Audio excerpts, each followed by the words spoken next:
right, let's hit the field. It is Saturday, January 13th, and start spreading the news. We are more than halfway through the Major League Baseball offseason. Thank God. Joining me tonight is Ken Rosenthal, MLB insider from The Athletic and Fox National Baseball telecasts. He also hosts the incredibly popular podcast Fair Territory with Ken Rosenthal, and we're going to talk about what's next for the New York Yankees as they look to get back to the top of the heap. This is NYY Recaps.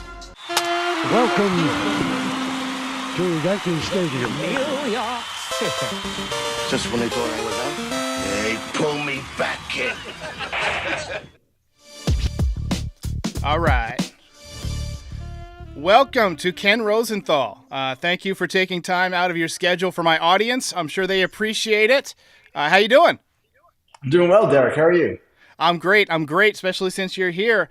So first off, before we get to the Yankees, you've been covering baseball for a long time.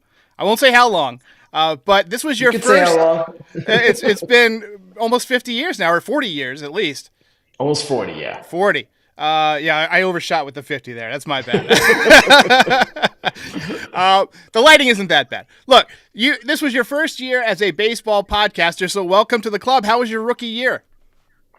Well, it was my rookie year doing it the way I'm doing it now, which is with a YouTube show and a podcast. But I had done podcasting for The Athletic for a couple of years before I did the show with Fair Territory, Foul Territory, those guys. And that was a different show. That was with a host, and he would kind of ask me to answer listener questions. This show is me entirely on my own. It's a lot more work, but I do enjoy it, Derek. Thanks. Yeah, we enjoy listening to you. I guarantee at some point in 2024, you're going to have the number one baseball podcast in America. And since we have The Martian, it's worth noting that living at a time when we don't know if there's life elsewhere in the cosmos, if you have number one on Earth, then you're going to have number one in the known universe. So let's hear it for that. That's marketing. That's a good point. I don't know if it's getting to be that good, but hopefully we'll do well with it, and hopefully people will listen and watch. It's basically a lot of me, but it works, I guess, for the people who are interested. All right, so it looks like in the chat people are ready to talk some Yankees baseball, so let's get started here. You've said that the Yankees, in addition to Marcus Stroman, need to pick up another starting pitcher. I think every Yankees fan is in agreement with that. I look at Marcus Stroman as more of a Domingo Germán substitute type of pitcher, maybe backfilling some of what we traded away to get Juan Soto. On Foul Territory, you mentioned Jesus Luzardo. So the audience has taken kind of a liking to him. To me, he looks like a little bit of a Johan Santana in there. Do you think the Yankees match up well in a trade with the Marlins? And if not, what other starting pitchers are realistic at this point, given how much the Yankees have already spent? They could match up with the Marlins. Certainly they have enough prospects. Virtually every team does. It's a question of willingness. And after the Soto trade and after trading a lot of pitching prospects in previous years and other deals, the question becomes, what is their appetite? And the Marlins will want a lot for Luzardo. It's 3 years of control versus the 2 that the White Sox have with Dylan Cease, so it's 1 additional year. He's their ace for the most part. I mean, Yuri Perez is, but he's developing still. Sandy Alcantara is, but he's recovering from Tommy John surgery. So it would not be easy to get Luzardo. It would take a lot. But again, if you're the New York Yankees and you've got Aaron Judge and Garrett Cole in their primes, and maybe only this year with Juan Soto, it seems to me it would behoove them to make that kind of move, even if it might set them back a little bit in terms of prospect inventory. Do you think that the Marlins need what the Yankees have in terms of prospects to make that work? Actually, the Marlins' biggest need is shortstop. The Yankees certainly can satisfy that even without Volpe. They don't have to include Volpe. They can send Peraza in that deal. And they would want, I am sure, pitching back for Luzardo as well, and that's been depleted with the Yankees. But they still have pitchers that they could send back. Some of the candidates for the 5th starter job right now would be, or actually the 6th starter would be with Stroman. They would be guys that possibly you can include in a deal. So if you're asking me if they have what it takes, I believe they do. I don't know what the Marlins exactly would ask for. Maybe they would want more than that. Actually, they would want more than that. But At the same time, it seems that there is the potential for a match there, yes. And just the last little tack onto this, is Blake Snell still negotiating with the Yankees, or is that something that the Yankees have kind of moved on because of his price tag, do you think?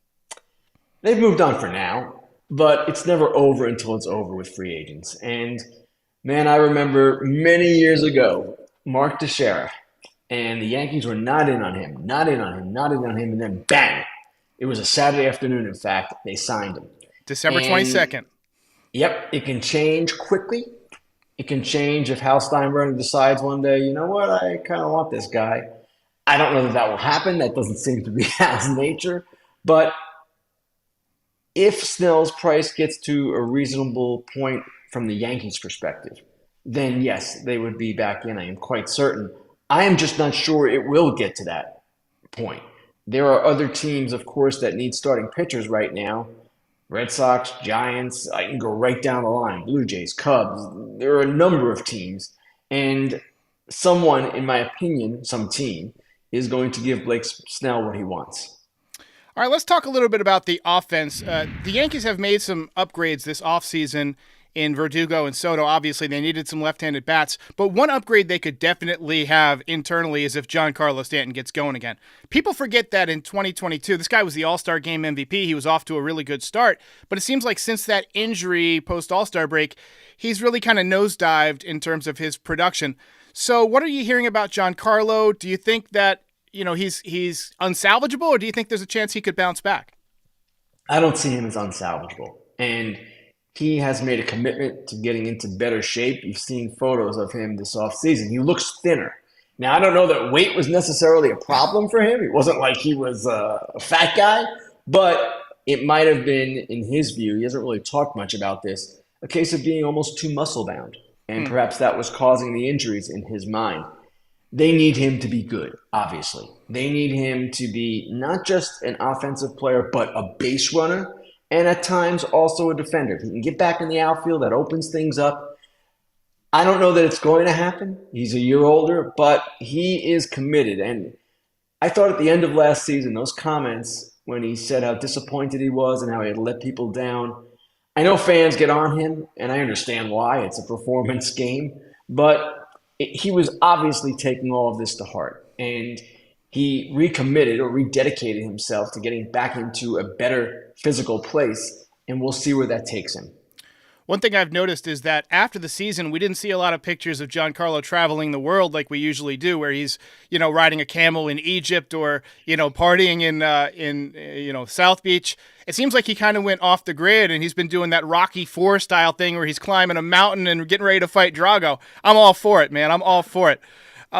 Speaking of a fight, the Yankees have a fight to win the division next year, obviously. The Orioles were so good this year. It reminds me a little bit of my glory days watching baseball growing up when the Orioles and Yankees had that great rivalry in the 90s, 96, 97. Yankees get David Wells, Orioles get Jimmy Key. They're back and forth.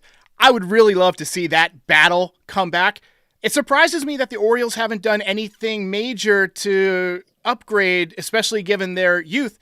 Do you think that given the lack of upgrades to the Orioles and the other teams in the division, that the Yankees additions might put them in a place to maybe win that division again?